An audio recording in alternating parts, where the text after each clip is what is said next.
Valerie Svenningsen with ComForcare Senior Services, and I'm going to give you some pointers on how to take care of your senior parents. I'm going to assume during this segment that it's in their own home. One of the more important things to remember is communication. Make the communication with your parents consistent. Open-ended questions. Ask the hard, pointed questions. What did you eat today? What medication did you take?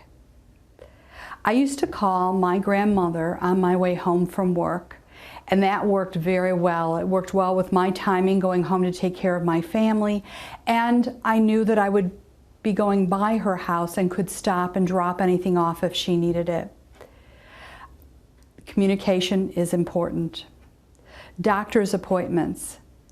As we age, sometimes, actually any of us, when we go to the doctor, it's nice to have someone else there to help us remember what the doctor said and to remember the questions we wanted to ask. It does help to write down the questions and to take notes during the doctor's visit. If you can't accompany your parents to the doctor, you can always have someone else go. It can be a friend or relative that's difficult to manage, or there are caregivers with a non-medical home care company such as mine that does supply caregivers to go to appointments, take notes, ask the questions that you can't ask when you're there. Communicate with the doctor. Many doctors will call you after an appointment. So if someone else takes your parent to the doctor, many times the doctor will talk to you afterwards and let you know what happened during the appointment. I can't emphasize enough the need to organize the information. You are going to need 2 wall calendars to list all of the appointments. I would suggest 2 spiral notebooks. 1 spiral notebook, 1 calendar for your parents' home. 1 spiral notebook, 1 calendar for your home.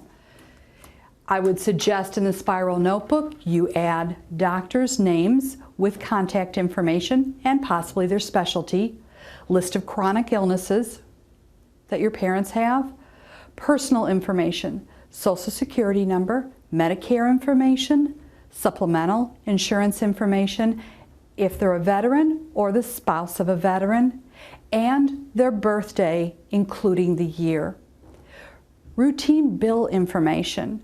As your parents age, it may be more and more difficult for them to send in their own bills, the payments for their bills, and you can help with that if you know exactly what they need paid. Banking information, that might be helpful if you are going to help them by making out the checks. Or maybe you make out the check and they sign it, or they try to do it themselves and you just look it over before it's sent. I think it's important for them to stay as independent as they can stay. A list of medications. Medications are important. List the medications, and it might be nice to measure all the medications based upon the day. If you do that, someone else can come in and they can remind your parents when it's time to take their medication. Pharmacy name and contact information is also important. You may need the name of your parents' attorney. That would be for a living will or any other information the attorney would recommend. One of the things I would say that's so important is get help. You can't be there all the time and take care of your own family. Getting help is very important. It may not be medical help, so we may not think of it right away, but it's going to allow you to spend good quality time with your parents when you are with them. So my suggestion is non-medical home care.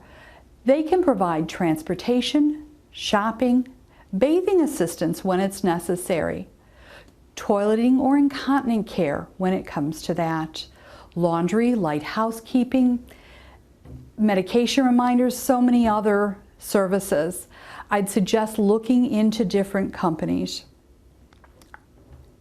It is so important that someone else is going to manage the individuals going to your parents' home.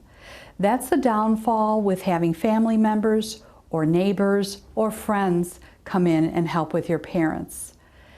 You have to manage them.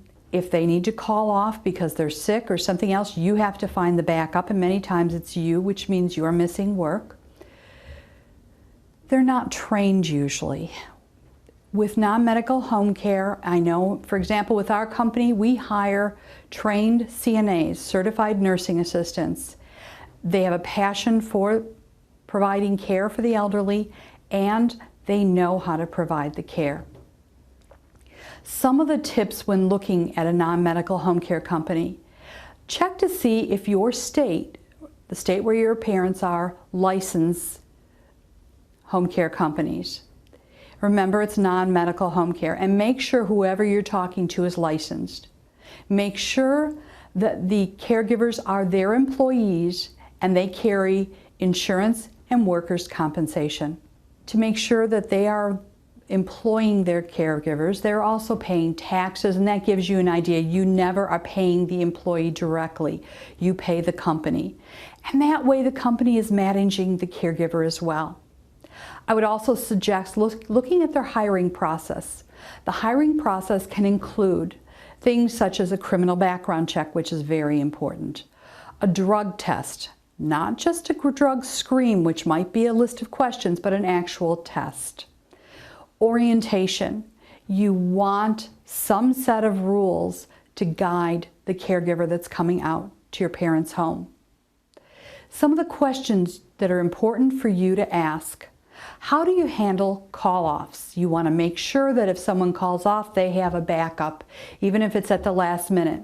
Is there a minimum number of hours we have to commit to in a week? That's important as well. Or per visit. Is there a minimum number of hours per visit? What is involved in the initial assessment? A plan of care is very important, and you and your parents should be involved in setting the goals and specifying what assistance you need for them to have and what they need. Because again, this is all to keep them as independent as possible. I'm Valerie Svenningsen with ComForcare Senior Services, and I've just given you some tips about how to take care of your senior parents.